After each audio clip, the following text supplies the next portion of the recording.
In light of the Sandy Hook Elementary School shooting, one reflects upon past massacres and cannot help but see the similarities.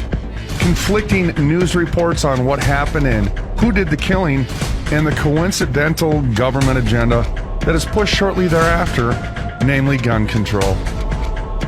On April 20th, 1999, Adolf Hitler's birthday, Eric Harris and Dylan Klebold walked into their school and went on a shooting rampage, killing 12 students and one teacher. The police stood outside for over 3 hours before finally entering into the building. Why? Immediately after the shooting, conflicting news reports came out. There are over 100 accounts of students who saw more than 2 shooters, more than 40 of them being able to identify the suspects. For example, student Jake Apodaca was on the soccer field with his friends when he saw 3 men, not 2, by the school shooting guns and one of them throwing a bomb on the roof. There were also numerous mysterious deaths that took place after the massacre. To date, no one has been charged in the deaths and authorities have been tight-lipped about it. For example, Nicholas Kunzelman and Stephanie Hart, friends of Dylan Klebold, were shot dead at a Subway store on February 13th, 2000, sometime before 10 p.m. Police said that they could not enter the building until 7 a.m. the following morning because they didn't have the proper search warrant. What? Yeah, you heard me right. That's gotta be a first. Investigators labeled it as a professional sniper slaying. The security camera was off and no one has been charged for their deaths to this day. In April 2009, marking the 10-year anniversary of the Columbine shooting, families of 5 slain students asked a federal grand jury to investigate their claims that one student, Daniel Rorbo, was shot and killed by a police officer. They even have audio of the sheriff deputy admitting he saw Daniel being killed. Yet, despite the facts, authorities have covered up the evidence, continuously maintaining that it was Eric Harris and Dylan Klebold alone who were responsible for the massacre. After the shooting, there was a major push for gun control. And ironically, the weapons Eric and Dylan used just happened to be the ones the United States government wanted to ban. Was this just the thing that needed to happen in order to push their agenda? You decide. Another interesting point to note about the Columbine shooting is that according to articles in the Denver Post, the Columbine killers fantasized about hijacking a plane and crashing it into New York City or the World Trade Towers. Friends, where would those thoughts come from? Could the government be directly involved in the massacres, especially ones so highly publicized by the media? Well, what does history teach us? Here are some facts. Let's go to Waco, Texas. Texas Massacre 1993. Canada Free Press came out with an article in 2010 after former Clinton advisor Dick Morris went public and stated that it was Clinton himself, not Attorney General Janet Reno, who was calling the shots during the botched invasion, leading to the death of 76 people, including 20 children. Morris said Clinton, in fact, was so ashamed about what he did in Waco that he was not going to appoint Janet Reno to a second 4-year term. She told him in a meeting right before the inauguration day, "If you don't appoint me, I'm going to tell the truth about Waco." And that forced Clinton's hand. It has never been said publicly before. And one more point. 3 of Clinton's personal bodyguards during his presidential campaign were killed during the siege by one of their own ATF members. Next, we see 3 of the 4 agents on the roof breaking into the window.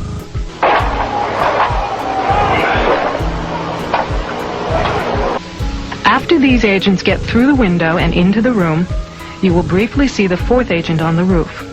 The film picks up with the 4th agent tossing something into the room. It makes no sense for him to be throwing anything at all into a room where the 3 ATF agents have just gone, unless he intends to injure his own men. He also fires a machine gun into the room twice without looking.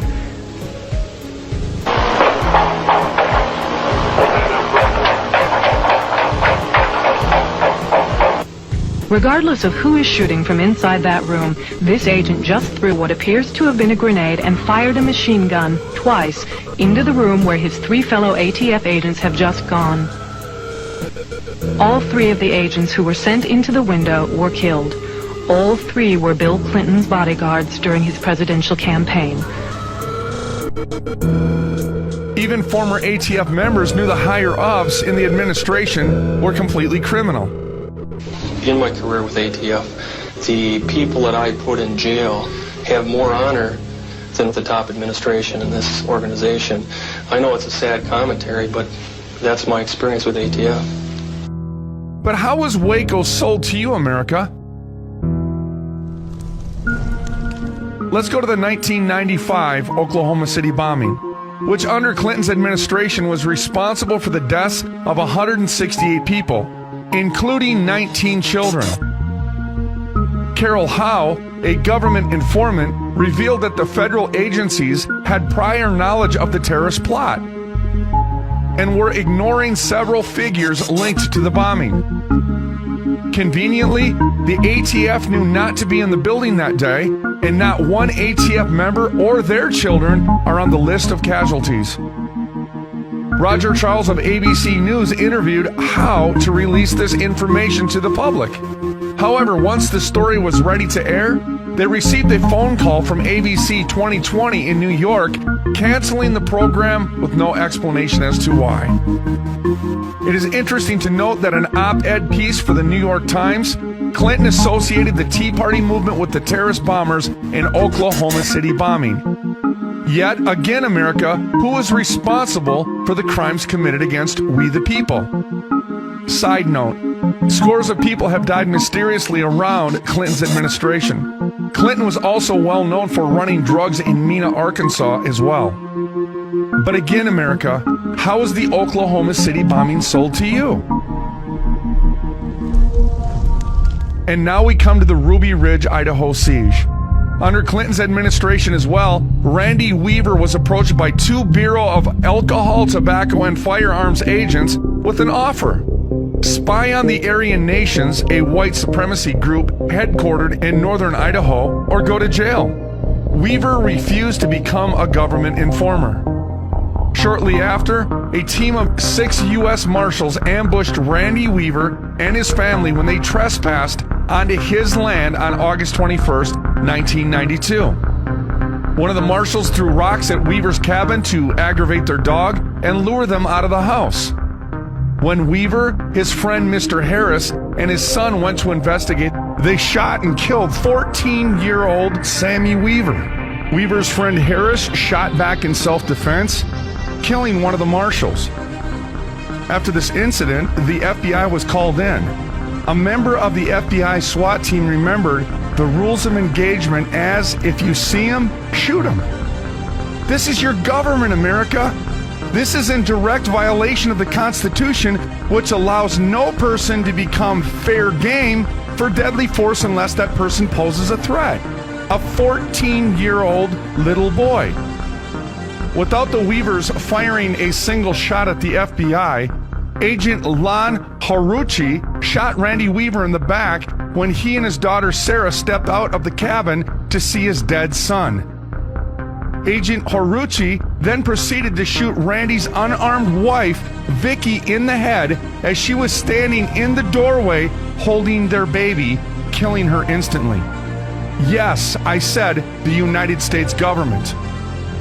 Haruchi was indicted for manslaughter by Idaho authorities for the shooting, but the charges were thrown out. The federal government only made excuses for him, and it's also important to note that Haruchi was a sniper in the Waco siege as well. Subsequent testimony at the Weaver trial about the days that followed the shooting of Vicky and Sammy is even more disturbing.